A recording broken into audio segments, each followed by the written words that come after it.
Hello दोस्तों, आप सभी का मेरे YouTube चैनल में स्वागत है। आज हम पढ़ेंगे अध्याय 6 विद्युत धारा एवं परिपथ इलेक्ट्रिक करंट एंड सर्किट का लेक्चर 14, जिसमें आज का हमारा टॉपिक है मुख्य शब्द, कीवर्ड्स एवं हमने सीखा। तो इस टॉपिक में हम लोग जानेंगे कि अध्याय 6 विद्युत धारा एवं परिपथ इलेक्ट्रिक करंट एंड सर्किट में हम लोगों ने क्या क्या सीखा।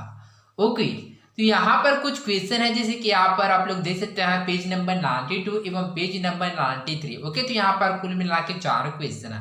ओके, तो क्वेश्चन के तो आप लोग क्वेश्चन को क्या है जो उदाहरण दिया गया है, ओके, तो इसके अनुसार क्या आप लोग समझ लीजिएगा कि क्वेश्चन क्या है एवं इसका आंसर किस प्रकार से दर्शाया गया है। ओके, तो बिना देर के चलिए बढ़ते हमारे आज के टॉपिक में। हमारा आज का टॉपिक है मुख्य शब्द, कीवर्ड्स एवं हमने सीखा। ओके, विद्युत धारा। ओके, तो विद्युत धारा किसे कहते हैं, तो हम लोग जानते हैं कि विद्युत धारा को इंग्लिश में इलेक्ट्रिक करंट कहते हैं। ओके, तो विद्युत धारा किसे कहते हैं, विद्युत आवेश की प्रवाह की दर को ही विद्युत धारा कहते हैं। ओके, तो विद्युत धारा किसे कहते हैं, विद्युत आवेश की प्रवाह की दर को विद्युत धारा कहते हैं। विद्युत धारा का ईसाई मात्रक एम्पियर होता है। ओके, तो विद्युत धारा का जो ईसाई मात्रक क्या होता है, वह एम्पियर होता है, जिसको कैपिटल ए के द्वारा प्रदर्शित किया जाता है। ओके, तो विद्युत धारा इक्वल क्या होता है, विद्युत धारा I equal Q divided by T। तो विद्युत धारा को क्या I के द्वारा प्रदर्शित किया जाता है, Q से आवेश होता है, आवेश, एवं T से क्या होता है, समय, जिसको दर भी कहते हैं। ओके, तो इसमें आप लोग कंफ्यूज मत होइएगा। ओके, तो इस प्रकार से हम लोग कह सकते हैं कि विद्युत आवेश के प्रवाह की दर को विद्युत धारा या इलेक्ट्रिक करंट कहते हैं। ओके, विद्युत विभव। ओके, तो चलिए समझते हैं कि विद्युत विभव क्या होता है। ओके, किसी इकाई धनावेश को अनंत से किसी बिंदु तक लाने में जितना कार्य करना पड़ता है उसे उस बिंदु का विद्युत विभव या इलेक्ट्रिक पोटेंशियल कहते हैं। ओके, तो विद्युत विभव किसे कहते हैं, तो इसमें आप लोग याद रखिएगा किसी इकाई धनावेश को अनंत से किसी बिंदु तक लाने में जितना कार्य करना पड़ता है उसे उस बिंदु का विद्युत विभव या इलेक्ट्रिक पोटेंशियल कहते हैं। कैसे, तो चलिए इसको हम लोग समझते हैं। ओके, तो चलिए इसके लिए हम लोग समझते हैं। मान लीजिए कोई भी क्या है, एक इलेक्ट्रिक फील्ड है, अर्थात विद्युत क्या है, क्षेत्र। ओके, तो यहाँ पर कोई एक धनावेश है। ओके, तो विद्युत विभव किसे कहते हैं, तो किसी इकाई धनावेश को क्या अनंत से किसी बिंदु, मान लीजिए यहाँ पर कोई बिंदु ए है, तो इस बिंदु तक लाने में जितना कार्य करना पड़ता है उसे उस बिंदु का विद्युत विभव या इलेक्ट्रिक पोटेंशियल कहते हैं। ओके, तो इसमें आप लोग याद रखिएगा कि जो विद्युत विभव का जो ईसाई मात्रक होता है वह वोल्ट होता है, जिसको V के द्वारा प्रदर्शित किया जाता है। ओके, इसको क्या बोलता है, वोल्ट। विद्युत विभवांतर। ओके, तो जैसे कि नाम से स्पष्ट है, विद्युत विभवांतर कि दो बिंदुओं के विद्युत विभव के अंतर को ही विद्युत विभवांतर या पोटेंशियल डिफरेंस कहा जाता है। ओके, तो इसमें आप लोग याद रखिएगा कि जो विद्युत विभवांतर होता है अर्थात विभवांतर होता है, इसको वोल्टता या फिर वोल्टेज भी कहते हैं। ओके, विद्युत विभवांतर का भी जो मात्रक होता है वह वोल्ट होता है, जिसको V के द्वारा प्रदर्शित किया जाता है। अर्थात विद्युत विभव एवं विद्युत विभवांतर दोनों का जो मात्रक होता है वह वोल्ट होता है, जिसको V के द्वारा प्रदर्शित किया जाता है। ओके, तो आई होप आप लोगों को समझ आओगा। तो चलिए आगे बढ़ते हैं। अमीटर। ओके, तो अमीटर क्या होता है, तो चलिए इसके बारे में समझते हैं। अमीटर को कैपिटल ए के द्वारा प्रदर्शित किया जाता है। ओके, तो इसको आप लोग याद रखिएगा कि जो अमीटर को क्या है, कैपिटल ए के द्वारा प्रदर्शित किया जाता है। ओके, अमीटर के द्वारा किसी विद्युत परिपथ में विद्युत धारा का मापन किया जाता है। ओके, तो अमीटर के साथ से क्या किया जाता है, किसी विद्युत परिपथ में विद्युत धारा का मापन किया जाता है। अर्थात अमीटर एक ऐसा उपकरण होता है जो विद्युत की मात्रा को प्रदर्शित करता है। ओके, तो अमीटर का जो स्थान होता है तो वह इस प्रकार से होता है, यहाँ अमीटर। ओके, तो स्थान में क्या होता है, प्लस एवं माइनस चार्ज। ओके, तो इस प्रकार से क्या होता है, अमीटर का साइन अर्थात चिन्ह होता है। Okay, voltmeter. वोल्टमीटर क्या होता है, तो वोल्टमीटर को V के द्वारा प्रदर्शित किया जाता है। वोल्टमीटर को क्या है, V के द्वारा प्रदर्शित किया जाता है। किसी विद्युत परिपथ में दो बिंदुओं के बीच के विभवांतर का मापन एक उपकरण वोल्टमीटर के द्वारा किया जाता है। ओके, तो वोल्टमीटर के द्वारा क्या किया जाता है, विभवांतर का मापन किया जाता है, और अमीटर के द्वारा विद्युत धारा का मापन किया जाता है। इसके साथ ही आप लोग याद रखिएगा कि जो वोल्टमीटर को परिपथ में समानांतर क्रम में संयोजित किया जाता है, जबकि अमीटर को परिपथ में श्रेणी क्रम में ही संयोजित किया जाता है। ओके, तो वोल्टमीटर को ठीक इसी प्रकार मीटर की तरह क्या इस प्रकार से दर्शाया जाता है, V उसके पश्चात प्लस एवं माइनस। ओके, प्रतिरोध। ओके, तो चलिए समझते हैं कि प्रतिरोध क्या होता है। जैसे कि हम लोग जानते हैं कि प्रतिरोध किसे कहते हैं, तो प्रतिरोध को एक जिग जैग लाइन अर्थात एक टेढ़े मेढ़े लाइन के द्वारा प्रदर्शित किया जाता है, जो कि विद्युत परिपथ में विद्युत धारा के प्रवाह को रोकने का कार्य करता है। ओके, तो प्रतिरोध क्या करता है, तो प्रतिरोध क्या करता है, जो विद्युत परिपथ में विद्युत धारा का जो प्रवाह होता है उसको रोकने का कार्य करता है। प्रतिरोध को जिग जैग लाइन अर्थात टेढ़े मेढ़े लाइन इस प्रकार से क्या है, प्रतिरोध को प्रदर्शित किया जाता है। ओके, तो ये प्रतिरोध है जिसको आर के द्वारा प्रदर्शित किया जाता है। ओके, तो आई होप आप लोगों को समझ आया होगा। तो चलिए आगे बढ़ते हैं। प्रतिरोधकता, जिसको रेजिस्टिविटी भी कहता है। ओके, तो प्रतिरोधकता किसे कहते हैं, एकांक लंबाई तथा एकांक अनुप्रस्थ काट क्षेत्रफल वाले तार का प्रतिरोधी उस तार की प्रतिरोधकता या रेजिस्टिविटी कहलाता है। ओके, विद्युत रोधी। ओके, तो विद्युत रोधी किसे कहता है, तो जैसा कि इसके नाम से स्पष्ट है, विद्युत रोधी अर्थात विद्युत का अवरोध करने वाले को ही विद्युत रोधी कहता था। जैसे कि कुचालक, कुचालक क्या करता है, विद्युत का अवरोध करता था। विद्युत रोधी को हम लोग कुचालक भी कह सकते हैं था। ऐसा पदार्थ जिसमें विद्युत धारा का प्रवाह नहीं होता है उसे विद्युत रोधी या फिर कुचालक कहते हैं। ओके, तुल्य प्रतिरोध। ओके, तो इसमें आप लोग याद रखिएगा कि जो तुल्य प्रतिरोध होता है उसको परिणामी प्रतिरोध भी कहा जाता है। अब ये तुल्य प्रतिरोध किसे कहते हैं, तो चलिए इसको हम लोग समझते हैं। ऐसा प्रतिरोध जो परिपथ में उपस्थित सभी प्रतिरोधों के संयोजन को इस प्रकार प्रतिस्थापित कर दे कि परिपथ में धारा का मान अपरिवर्तित रहे, तो इस अकेले प्रतिरोध को ही तुल्य प्रतिरोध या परिणामी प्रतिरोध कहते हैं। ओके, तो जैसे कि हम लोगों ने श्रेणी क्रम में संयोजन एवं जो समानांतर क्रम में संयोजन में जाना था कि जो प्रतिरोध होता है उसको दो प्रकार से संयोजित किया जाता है, श्रेणी क्रम में संयोजन एवं समानांतर क्रम में संयोजन। ओके, तो चलिए इसके फार्मूला को समझते हैं। तो जो श्रेणी क्रम में संयोजन होता है, श्रेणी क्रम में संयोजन। ओके, तो प्रतिरोध का श्रेणी क्रम में संयोजन के लिए जो फार्मूला होता है वो R equal R1 plus R2 plus R3 होता है। ठीक इसी प्रकार हम लोग समानांतर क्रम की बात करें, समांतर क्रम, तो इसमें क्या होता है, प्रतिरोधों का जो फार्मूला होता है या फिर जो समांतर क्रम में जो प्रतिरोधों का जो फार्मूला होता है क्या होता है, 1 डिवाइडेड बाय R इक्वल होता है 1 divided by R1 plus 1 divided by R2 plus 1 divided by R3 होता था। इस प्रकार से क्या होता है, किसी भी परिपथ में जो प्रतिरोध होता है क्या दो तरह से क्या होता है वह संयोजित किया जाता है, श्रेणी क्रम या फिर समानांतर क्रम। ओके, तो श्रेणी क्रम के लिए फार्मूला है R equal R1 plus R2 plus R3 और समानांतर क्रम के लिए formula 1 divided bye R equal 1 divided by R1 plus 1 divided by R2 plus 1 divided by R3। Okay, तो इसमें तुल्य प्रतिरोध या परिणामी प्रतिरोध किसे कहते हैं, तो ये जो R या फिर जो 1 डिवाइडेड बाय R होता है इसी को क्या कहते हैं, तुल्य प्रतिरोध या फिर परिणामी प्रतिरोध कहा जाता है। ओके, विद्युत शक्ति। ओके, विद्युत शक्ति क्या होता है, तो चलिए इसके बारे में समझने का प्रयास करते हैं। कार्य करने की दर को शक्ति या फिर विद्युत शक्ति कहते हैं। ओके, तो विद्युत शक्ति को P के द्वारा प्रदर्शित किया जाता है, P से तात्पर्य पावर, तो P इक्वल क्या होता है, W divided by T। Okay, तो W से तात्पर्य होता है कार्य एवं T से तात्पर्य होता है दर या फिर समय, अर्थात कार्य करने की दर को शक्ति या फिर विद्युत शक्ति कहते हैं। ओके, दिष्ट धारा। ओके, तो चलिए समझने का प्रयास करते हैं कि हमें दिष्ट धारा किसे कहते हैं। ओके, तो इसमें आप लोग याद रखेगा कि जो दिष्ट धारा होता है इसको डायरेक्ट करंट भी कहा जाता है। ओके, तो दिष्ट धारा किसे कहता है, तो इसमें आप लोग याद रखेगा कि ऐसा धारा जो समय के साथ अपना दिशा नहीं बदलता है, दिष्ट धारा या फिर डायरेक्ट करंट कहते हैं। ओके, प्रत्यावर्ती धारा, जिसको अल्टरनेटिंग करंट के नाम से जाना जाता है, तो प्रत्यावर्ती धारा किसे कहता है, तो प्रत्यावर्ती धारा वह धारा है जो किसी विद्युत परिपथ में अपनी दिशा बदलते रहता है। प्रत्यावर्ती धारा को इंग्लिश में अल्टरनेटिंग करंट भी कहा जाता है। ओके, तो आई होप आप लोगों को समझ आया होगा। फ्यूज। ओके, तो चलिए समझने का प्रयास करते हैं कि फ्यूज क्या होता है। फ्यूज परिपथ का एक संरचनात्मक अर्थात प्रोटेक्टिव अवयव होता है जो एक नियत मात्रा से अधिक धारा बहने पर परिपथ को तोड़ देता है। अर्थात फ्यूज क्या होता है, तो परिपथ को क्या प्रोटेक्ट अर्थात सुरक्षित करने का कार्य करता है। कैसे, तो चलिए इसको समझने का प्रयास करते हैं। जैसे कि किसी भी परिपथ में क्या होता है, जो विद्युत धारा बहने की जो मात्रा मान लिया जाए जैसे कि 20 वोल्ट या फिर 20 एम्पियर।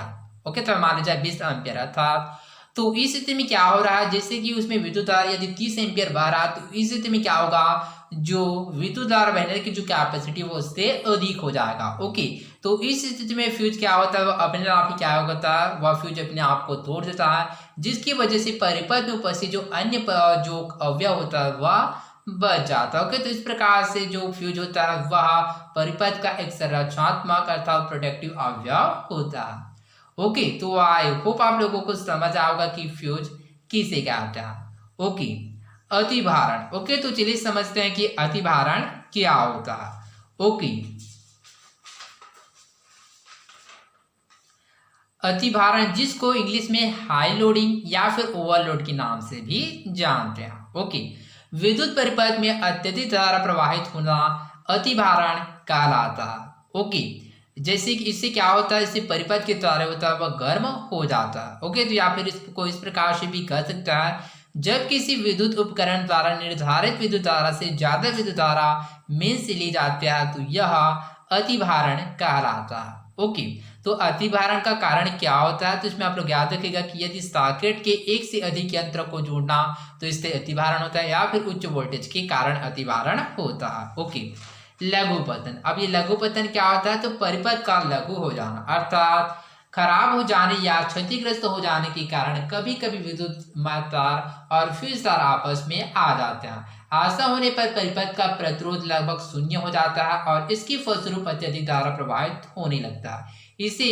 लघुपतन कहते हैं। ओके, तो लघुपतन क्यों होता है, फिर लघुपतन का कारण क्या होता है, तो पहला विद्युतरोधी पदार्थ वो क्षतिग्रस्त हो जाता है तो लघुपतन होता है। दूसरा कारण यह होता है कि दोनों तारों का संयोग हो जाना अर्थात विद्युत में तार एवं उदासीन तार आपस में जुड़ जाते हैं, तो इस स्थिति में भी लघुपतन होता है। ओके, परिवर्ती प्रतिरोध जिसको इंग्लिश में वेरिएबल रेजिस्टर के नाम से भी जाना जाता है। ओके, स्रोत की वोल्टता में बिना कोई परिवर्तन के परिपथ के विद्युत धारा को नियंत्रित करने के लिए उपयोग किए जाने वाले अवयव को परिवर्ती प्रतिरोध या वेरिएबल रेजिस्टर कहते हैं। ओके, तो परिवर्ती प्रतिरोध क्या करता है, यह विद्युत धारा को नियंत्रित करने का कार्य करता है, परंतु यह किसी भी प्रकार से वोल्टता में कोई भी परिवर्तन नहीं करता। ओके, अर्धचालक। ओके, तो चलिए समझते हैं कि अर्धचालक किसे कहते हैं, जिसको इंग्लिश में सेमीकंडक्टर के नाम से भी जानते हैं। उन पदार्थों को अर्धचालक कहते हैं जिनका विद्युत चालकता चालकों की जैसे तांबा से कम होता है किंतु अचालकों जैसे कि कांच से अधिक होता है। ओके, तो अर्धचालक को ओवरऑल आप लोग इस प्रकार से कह सकते हैं कि ऐसा पदार्थ जो चालकों की तुलना में जैसा चालक जो कि क्या होता है, ऐसा पदार्थ जो चालकों की तुलना में क्या होता है, कम होता है, परंतु कुछ चालकों या फिर अचालकों से अधिक होता है, उसको अर्धचालक कहते हैं। ओके, तो ओवरऑल इस प्रकार हम कह सकते हैं उन पदार्थों को अर्धचालक कहते हैं जिनकी विद्युत चालकता चालकों से कम होता है किंतु अचालकों से अधिक होता है, जैसे कि सिलिकॉन हो गया, जर्मेनियम हो गया। सिलिकॉन जैसे कि उसको एसआई के द्वारा प्रदर्शित किया जाता है, जर्मेनियम को जी एवं ई के द्वारा प्रदर्शित किया जाता है। ये सभी क्या होता है, अर्धचालक होता है। तो आई होप आप लोगों को समझ आया होगा। तो चलिए आगे बढ़ते हैं। हमने सीखा। ओके, तो चलिए समझते हैं कि हम लोगों ने क्या क्या सीखा। किसी चालक में विद्युत धारा के प्रवाह के लिए एक पूर्ण परिपथ की आवश्यकता होती है। ओके, तो स्वाभाविक सी बात है, किसी भी चालक की क्या यदि उसमें विद्युत धारा प्रवाहित हो रहा है तो उसमें पूर्ण परिपथ की आवश्यकता होता है। जैसे कि चलिए एग्जाम्पल के द्वारा समझने का प्रयास करते हैं। ओके, तो मान लीजिए यहाँ पर कौन सा जैसे कि कंपोनेंट अमीटर लेते हैं। ओके, तो चलिए एक परिपथ बनाते हैं, विद्युत परिपथ। मान लीजिए यहाँ पर कोई स्विच है, यहाँ पर कोई चालक पदार्थ लेते हैं। ओके, और जस्ट क्या आप लोगों को समझाने के लिए मैंने दर्शाया गया हूँ। ओके, ताकि आप लोगों को अच्छे से समझ आ जाए। मान लीजिए इसमें प्रवाहित होने वाली विद्युत धारा आया। ओके, तो किसी चालक में विद्युत धारा के प्रवाह के लिए पूर्ण परिपथ का आवश्यकता है। ओके, तो इस प्रकार से हम लोग देख सकते हैं इसमें क्या एक पूर्ण परिपथ है। क्यों पूर्ण परिपथ है, तो जैसे कि हम लोग इसमें ऑब्जर्व कर सकते हैं क्योंकि ये परिपथ पूर्ण रूप से क्या है, क्या पूर्ण रूप से कवर अर्थात पूर्ण रूप से क्या होता है, यह परिपथ बंद परिपथ है। ओके, तो इस स्थिति में क्या होगा, जो विद्युत धारा का जो प्रवाह होता है पूरे परिपथ में हो रहा है, जिसकी वजह से क्या है, इसमें विद्युत धारा प्रवाह हो रहा है। मान लीजिए इस परिपथ को क्या है, यहाँ से हम लोग तोड़ देता है, यहाँ से हम लोग ब्रेक कर देता है, तो इस स्थिति में इसमें पूरे परिपथ में विद्युत धारा का प्रवाह हो पाएगा क्या? तो नहीं। क्यों? क्योंकि यह विद्युत परिपथ बंद परिपथ नहीं, अर्थात यहाँ से क्या होगा, विद्युत धारा प्रवाह नहीं हो पाएगा। तो इस वजह से हम लोग कह सकते हैं किसी चालक में विद्युत धारा के प्रवाह के लिए एक पूर्ण परिपथ की आवश्यकता होता है। ओके, किसी चालक में विद्युत धारा का परिमाप विद्युत आवेश की वह मात्रा है जो चालक के किसी एक बिंदु से 1 सेकंड में गुजरती है। ओके, किसी विद्युत परिपथ में विद्युत धारा का मापन अमीटर की मदद से किया जाता है जो कि परिपथ में श्रेणी क्रम में संयोजित होता है। ओके, तो जैसे कि हम लोग जानते हैं कि जो अमीटर की सहायता से क्या है, किसी भी विद्युत परिपथ में विद्युत धारा का मापन किया जाता है जिसको हम लोग श्रेणी क्रम में संयोजित किया जाता है। जैसे कि यहाँ पर आप लोग देख सकते हैं, मैंने यहाँ पर अमीटर को श्रेणी क्रम में ही संयोजित किया। ओके, किसी विद्युत परिपथ में विद्युत धारा के प्रवाह के लिए विभवांतर की आवश्यकता होती है। ओके, तो कोई भी विद्युत परिपथ में है तो उसमें विद्युत धारा के प्रवाह के लिए विभवांतर की आवश्यकता होता है। किसी विद्युत परिपथ में विद्युत विभवांतर का मापन एक उपकरण वोल्टमीटर द्वारा किया जाता है। एवं विभवांतर का मापन किसके द्वारा किया जाता है? तो विभवांतर का मापन वोल्टमीटर के द्वारा किया जाता है जो कि परिपथ में समानांतर क्रम में संयोजित होता है। ओके, ओम के नियम के अनुसार किसी विद्युत परिपथ में समान तार पर धातु के तार के दो सिरों के बीच विभवांतर तथा उसमें प्रवाहित होने वाली विद्युत धारा समानुपाती होता है। अर्थात ओम के नियम अनुसार क्या होता है? V समानुपाती आर। ओके, तो समानुपाती के साइन को हम लोग हटाते हैं तो क्या होता है? V equal R. Okay, so V से तात्पर्य क्या होता है? जैसे कि हम लोग जानते हैं कि V से तात्पर्य विभवांतर होता है, जैसे I से विद्युत धारा एवं R से क्या होता है? प्रतिरोध होता है। ओके, तो ओम का नियम क्या है? तो जैसे कि हम लोग ओम के नियम से जानते हैं, यदि किसी चालक की भौतिक अवस्था जैसे लंबाई, ताप आदि में परिवर्तन ना हो तो उसमें प्रवाहित होने वाली विद्युत धारा उसके सिरों पर लगाए गए विभवांतर के अनुक्रमानुपाती होता है। अर्थात V किसके V किसके अनुक्रमानुपाती होता है? तो वह I के अनुक्रमानुपाती होता है। ओके, धारा प्रतिरोध किसी चालक का प्रतिरोध यह दर्शाता है कि वह अपने में से विद्युत धारा के प्रवाह का विरोध करता है। ओके, तो धारा प्रतिरोध या फिर प्रतिरोध क्या करता है? वह क्या करता है? विद्युत धारा के प्रवाह को क्या करता है? रोकने का कार्य करता है। तो इसमें आप लोग कंफ्यूज मत होइएगा कि धारा प्रतिरोध या फिर प्रतिरोध कोई अलग अलग है, नहीं। ओके, तो जो प्रतिरोध होता है उसी को ही क्या धारा प्रतिरोध कहा जाता है, जिसको इसे R द्वारा दर्शाया जाता है, जिसे R के द्वारा प्रदर्शित किया जाता है। ओके, तो आई होप आप लोगों को समझ आओगा। तो चलिए आगे बढ़ते हैं। रो एक आनुपातिकता स्थिरांक है। ओके, तो इसको क्या बोलते हैं? इसको रो बोला जाता है। ओके, तो जो कि एक आनुपातिक स्थिरांक है जिसे चालक की पदार्थ की विद्युत प्रतिरोधकता कहते हैं। यह केवल पदार्थ की प्रकृति एवं ताप पर निर्भर करता है। ओके, श्रेणी क्रम में संयोजित प्रतिरोधों का तुल्य प्रतिरोध R equal R1 plus R2 plus R3 dash dash dash होता है। अर्थात जो प्रतिरोध है इसको क्या R3 के अनुसार क्या है, जैसे कि R3 के पश्चात R4 R5 यहाँ तक क्या आवश्यकता अनुसार बढ़ा सकते हैं, इस वजह से यहाँ पर डैश डैश लिखा गया। ओके, श्रेणी क्रम में संयोजित प्रत्येक प्रतिरोधों से समान विद्युत धारा प्रवाहित होती है, परंतु प्रत्येक बिंदु के बीच का विभवांतर अलग अलग होता है। कैसे? तो चलिए इसको हम लोग समझते हैं। ओके, तो चलिए इसके लिए हम लोग एक सीरीज कॉम्बिनेशन था श्रेणी क्रम संयोजन बनाते हैं। ओके, तो चलिए इसके लिए क्या बनाते हैं? एक परिपथ बनाते हैं। ओके, तो मान लेते हैं पहला क्या प्रतिरोध है। ओके, तो चलिए इसको हम लोग ठीक से समझने का प्रयास करते हैं। ओके, यह पहला प्रतिरोध के लिए हो गया, चलिए दूसरा के लिए हो गया, अब ये तीसरा के लिए।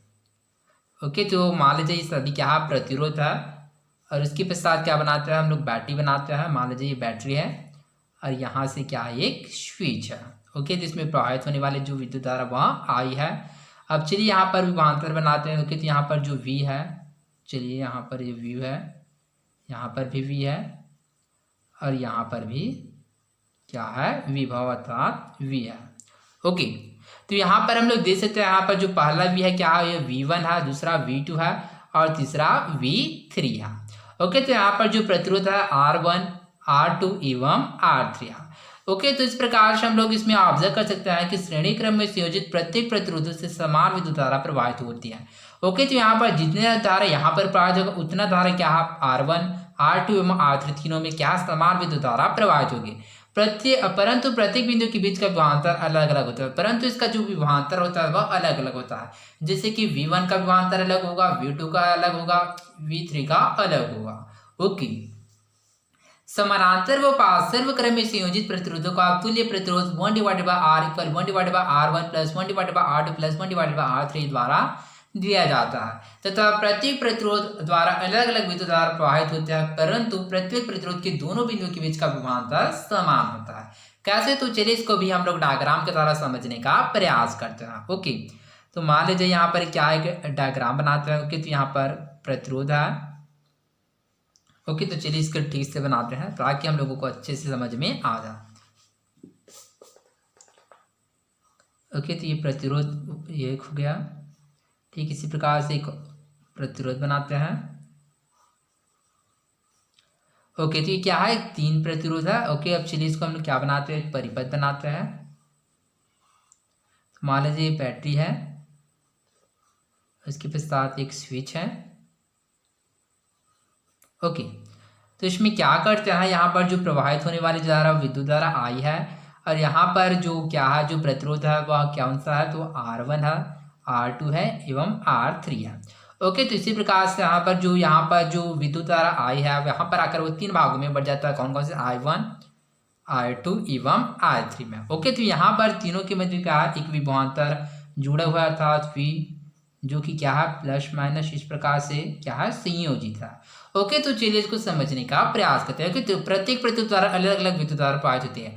तो यहाँ पर हम लोग देख सकते हैं R1, R2 एवं R3 तीनों का जो विद्युत धारा अलग अलग प्रवाहित होता है। R1 के लिए I1, R2 के लिए I2 एवं R3 के लिए I3। ओके, परंतु प्रत्येक प्रतिरोध के दोनों बिंदुओं के बीच का विभवांतर समान होता है। परंतु प्रत्येक प्रतिरोधों के लिए क्या होता है? जो दोनों बिंदुओं के बीच का विभवांतर होता है वह समान होता है। जैसे कि यहाँ पर जो विभवांतर होगा वह भी यहाँ पर विभवांतर वह समान होगा। ओके, तो यहाँ पर हमने देख सकता है क्योंकि तीनों प्रतिरोधों का जो विभवांतर है वह एक ही है। ओके, वह दर जिस पर विद्युत ऊर्जा किसी अन्य प्रकार की ऊर्जा में रूपांतरित हो जाते हैं को विद्युत शक्ति कहते हैं। ओके, तो विद्युत शक्ति किसे कहते हैं? तो वह दर जिस पर विद्युत ऊर्जा किसी अन्य प्रकार की ऊर्जा में स्थानांतरित होता है या फिर रूपांतरित हो जाता है को विद्युत शक्ति कहते हैं। विद्युत शक्ति विद्युत धारा और विद्युत विभवांतर के गुणनफल के बराबर होता है अर्थात P इक्वल V। ओके, तो P से तात्पर्य विद्युत शक्ति इक्वल V से तात्पर्य विभवांतर एवं I से तात्पर्य विद्युत धारा था। इस प्रकार से हम लोग कह सकते हैं कि जो विद्युत शक्ति होता है वह विद्युत धारा और विद्युत विभवांतर के गुणनफल के बराबर होता है। ओके, तो आई होप आप लोगों को समझ आया होगा। तो आज के लिए बस इतना ही, मिलते हैं अगले वीडियो में। धन्यवाद।